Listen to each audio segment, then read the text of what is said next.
اور مرد وہاں سے پھلانگ پھلانگ کے جا رہے ہیں. تو انہوں نے کہا اعتکاف بہت بڑی عبادت ہے مگر نفلی ہے, اور وہ جو فتنہ ہو رہا ہے خواتین کی وجہ سے, لیکن لوگ یہی کہتے ہیں ہم یہاں عمرہ کرنے آئے ہیں, ان خواتین کو دیکھنے تھوڑی آئے ہیں. بھائی نظر تو پڑے گی نا, خواہش تو پیدا ہو سکتی ہے دل کے اندر. اس لیے یاد رکھو, جوان عورت کے لیے عمرہ ہو یا حج ہو, احرام کی حالت میں چہرہ چھپانا فرض ہے. ہاں یہ الگ بات ہے کہ چہرے پہ کپڑا نہیں لگنا چاہیے. اب اس میں اللہ کی کیا لاجک ہے یہ اللہ جانے. اللہ نے ہمیں کہا, مردوں کو کہا احرام نہیں کھلے گا جب تک سر نہیں مونڈے گا, ٹنڈ کراؤ گے تو پھر احرام. اس میں کوئی لاجک سمجھ میں آتی ہے بھائی؟ بولو نا. بس اللہ تو نے کہہ دیا تو ٹھیک ہے بھائی, آرڈر از آرڈر. تو اللہ نے کہہ دیا عورت کو, جوان عورت پر پردہ بھی فرض ہے, یہ بھی آرڈر ہے. اللہ نے یہ بھی کہہ دیا کہ عورت کا چہرہ, عورت کا کپڑا چہرے پہ نہیں لگے گا, یہ بھی فرض ہے. اب اس کا حل یہ کہ بھئی ایک کیپ لے لی جائے اور وہ پردہ آگے لٹکا لیا جائے, دونوں چیزوں پر عمل ہو جائے گا. بعض خواتین کہتی ہیں پردہ بعض دفعہ چہرے پہ لگ جاتا ہے تو 2-4 دفعہ لگنے سے کوئی بڑا مسئلہ نہیں ہوتا. 12 گھنٹے تک وہ جب پردہ چہرے سے لگا رہے گا, کم سے کم 12 گھنٹے تک تو دم واجب ہوگا. 12 گھنٹے تک نہیں لگا رہتا وہ, سمجھے, وہ 12 گھنٹے جب ہی لگے گا جب کوئی چہرہ لپیٹ کے سو جائے. کوئی خاتون چہرہ لپیٹ کے سو جائیں تو 12 گھنٹے ہوں گے, اگر وہ 12 گھنٹے سوئیں, ورنہ 12 گھنٹے سوتا بھی کوئی نہیں ہے. تو اتنا بڑا مسئلہ نہیں ہے, پردہ ضروری ہے. تو اللہ نے قرآن میں ہمیں حکم دیا کہ تقوی والی زندگی. اچھا اعتکاف کی بات آئی ہے تو میں یہ موضوع سے ہٹا کے میں تھوڑا سا ایک اعتکاف کی بات کر لوں, بلکہ میں اس کو کمپلیٹ کر کے بات کرتا ہوں ذرا جلدی. تو یہ بات خوب یاد رکھو کہ رمضان کا بنیادی مقصد کیا تھا؟ تقوی. اور تقوی کہتے ہیں حرام خواہشات سے بچنا, اللہ کے حکام کو پورا کرنا. تو ہم میں سے ہر شخص کی ذمہ داری ہے وہ یہ دیکھے کہ رمضان میں میرے اندر کتنا تقوی پیدا ہوا ہے. بعض ایسے ہوتے ہیں خوش قسمت جو رمضان میں سارے گناہوں کو چھوڑ دیتے ہیں, بالکل یو ٹرن لے لیتے ہیں, جس طرف جا رہے تھے نا وہاں سے بالکل ہٹ جاتے ہیں. اور بعض ایسے ہوتے ہیں جو 50% تبدیل ہو جاتے ہیں. تو بھائی اگر ہم 100% تبدیل نہیں ہو سکتے, 50% ہو جائیں. 50% مشکل ہے, 25% ہو جائیں, 10% ہو جائیں, 5% ہو جائیں, 1% ہو جائیں. پتہ کیسے چلے گا کہ 1% تبدیلی آ گئی ہے؟ پتہ ایسے چلے گا کہ آپ اپنے گناہوں کی ایک لسٹ بنائیں, جو گناہ کرتے ہیں, اور یہ دیکھیں کہ اس رمضان میں ان 100 گناہوں میں سے اگر ایک گناہ بھی چھوٹ گیا آپ کا تو 1% تبدیلی, بولو نا بھائی, آ گئی. اور اگر ایک بھی نہیں چھوٹا تو جیسے چلے تھے وہیں کے وہیں,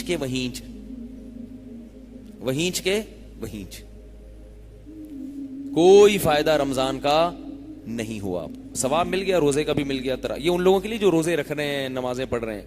جو رکھ ہی نہیں رہے ان سے تو میں بحث ہی نہیں کر رہا ابھی, کیونکہ وہ تو تقویٰ چاہتے ہی نہیں ہے. تقویٰ چاہتے تو روزہ تو رکھتے کم از کم.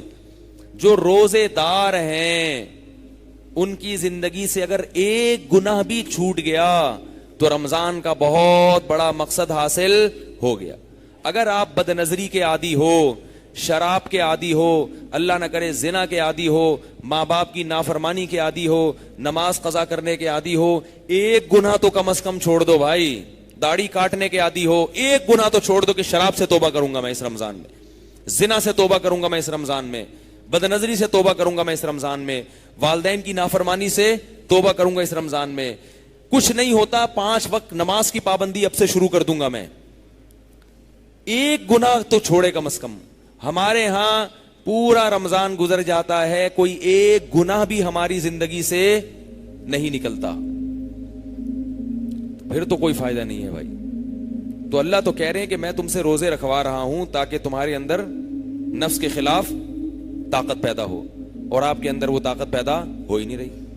تو یہ پھر مزیدار بات نہیں ہوئی, یہ پھر رمضان کا مقصد حاصل نہیں ہوا. محمد صلی اللہ علیہ وسلم نے فرمایا بہت سے روزے دار ایسے ہیں جن کو روزے میں بھوک اور پیاس کے سوا کچھ بھی حاصل نہیں ہوتا, سوائے بس کولیسٹرول کم ہو جاتا ہے ان کا تھوڑا سا, باقی ویسے کے ویسے ہی.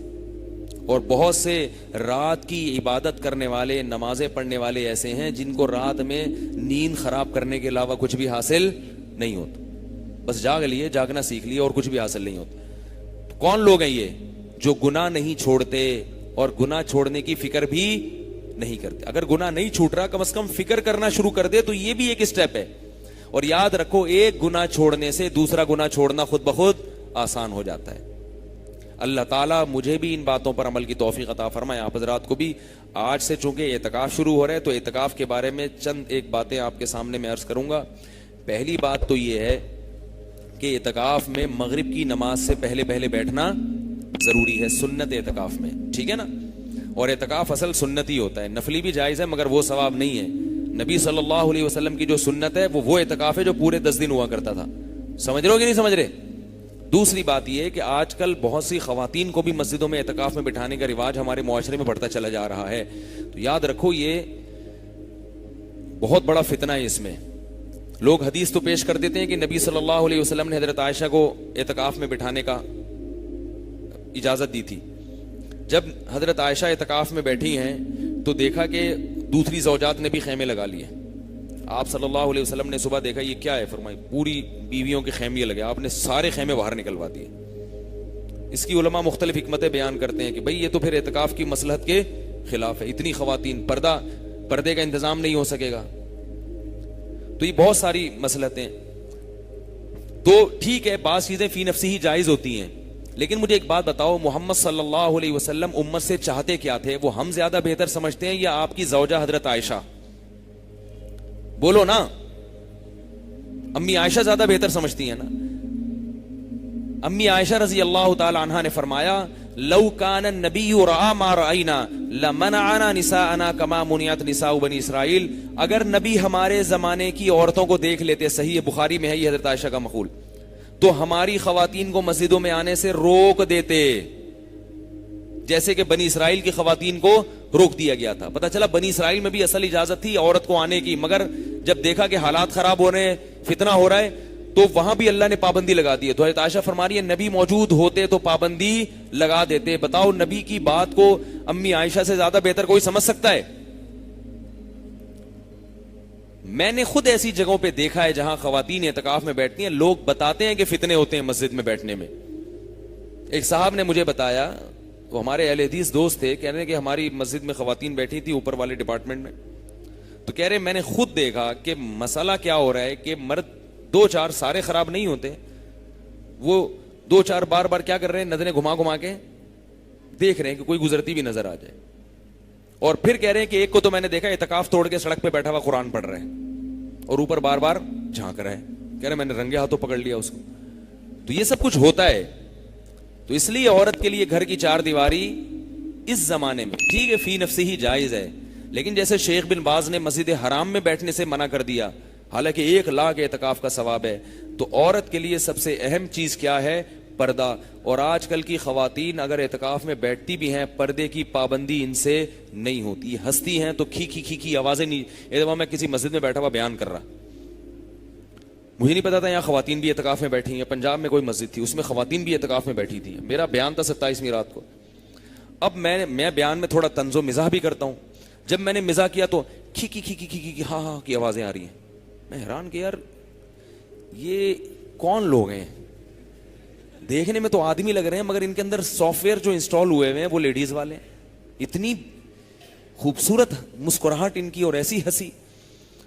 پھر میں کوئی مزاح کی بات کرتا, پھر کھی. میں دیکھ رہا ہوں یار یہ کیا مسئلہ کیا ہے, کچھ کرسی کے نیچے تو نہیں کوئی چھپا ہوا, کیا ہے یہ؟ پھر میں نے کوئی بات کی, پھر وہ لڑکیوں جیسی آوازیں آ رہی ہیں ہنسنے. پھر میری نظر جیسے یہ سامنے ہے نا, یہ ایک برآمدہ سا اوپر, میری نظر یہاں پڑی تو خواتین بیٹھی ہوئی تھی ادھر. تو میں نے کہا اللہ کے بندو, اس طرح سے تم یہاں خواتین کو لا کے اعتکاف میں بٹھا رہے ہو سامنے بالکل, اور کوئی ہنسی مذاق ہو رہی ہے, کوئی بات ہو رہی ہے, وہ مرد سارے نیچے بیٹھ کے سن رہے ہیں. یہ اعتکاف ہے, یہ عبادت ہے, یہ کیا؟ اس میں خشوع خضوع سے عبادت ہوگی؟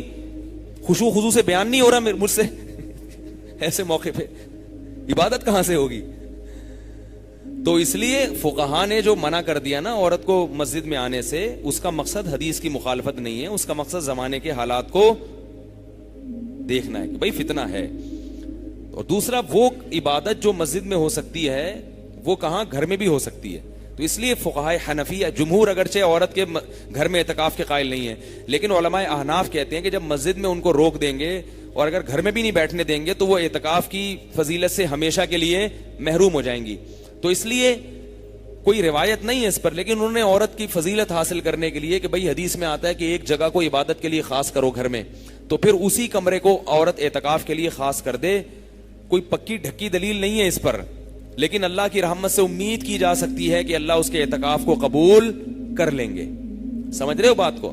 کیونکہ وہ مسجد میں اس لیے نہیں آ رہی ہے کہ وہاں کیا ہوگا فتنہ. اب اگر بالکل ہی اعتکاف نہیں کرنے دیں گے تو نتیجہ کیا نکلے گا؟ عورت ہمیشہ کے لیے اعتکاف کی نعمت سے محروم. اور یہ رمضان کا آخری عشرے میں بہت لوگوں کے دل نرم ہوتے ہیں. خواتین ویسے ہی آج کل گھروں میں اتنی مصروف ہوتی ہیں، پورے رمضان میں تو ان کو سحری افطاری سے فرصت نہیں ملتی ہے. پھر شاپنگ، اگر اعتکاف میں نہیں بیٹھیں گی تو عید کی راتوں میں شاپنگ. البتہ تراویح میں میں یہ کہتا ہوں کہ خواتین کو مسجد میں اس زمانے میں آنے دیا جائے. اس کے کیا دلائل ہیں وہ ایک الگ ٹاپک ہے. تراویح میں اتنا فتنہ نہیں ہے، آئیں گی تھوڑی دیر کے لیے اور چلی جائیں گی. کیونکہ اگر تراویح سے بھی روکو گے پھر یہ گھر میں نہیں پڑتی، کیونکہ اگر آپ نے روک دیا تو یہ کہاں جائیں گی؟ پھر بازاروں میں جاتی ہیں، مارکیٹوں میں جاتی ہیں. اور تراویح ہوتی بھی تھوڑی دیر کے لیے، اس کے لیے راستے بھی الگ کیے جا سکتے ہیں. آئیں. اور ہم نے ابھی مسجد میں اگلے سال فیصلہ کیا ہے کہ خواتین کے لیے جو آتی ہیں بیان کے لیے یا کوئی تراویح کے لیے آ رہی تو راستہ بالکل الگ ہو. اس دفعہ تو راستہ ایک تھا جس میں الحمدللہ کوئی فتنے کے واقعات تو نہیں ہوئے، لیکن پھر بھی مناسب نہیں لگا ہمیں. جس راستے سے عورتیں نکل رہی ہیں وہیں سے مرد آ رہے ہیں. کوشش کی ہم نے کہ بھی مرد پہلے جائیں عورتیں بعد میں، لیکن وہ کنٹرول نہیں ہو رہا. اب یہ فیصلہ کیا ہے کہ بالکل ان کے لیے راستہ الگ کر دیا جائے گا. تو اللہ تعالی ہم سب کو سمجھنے کی، عمل کی توفیق عطا فرمائے.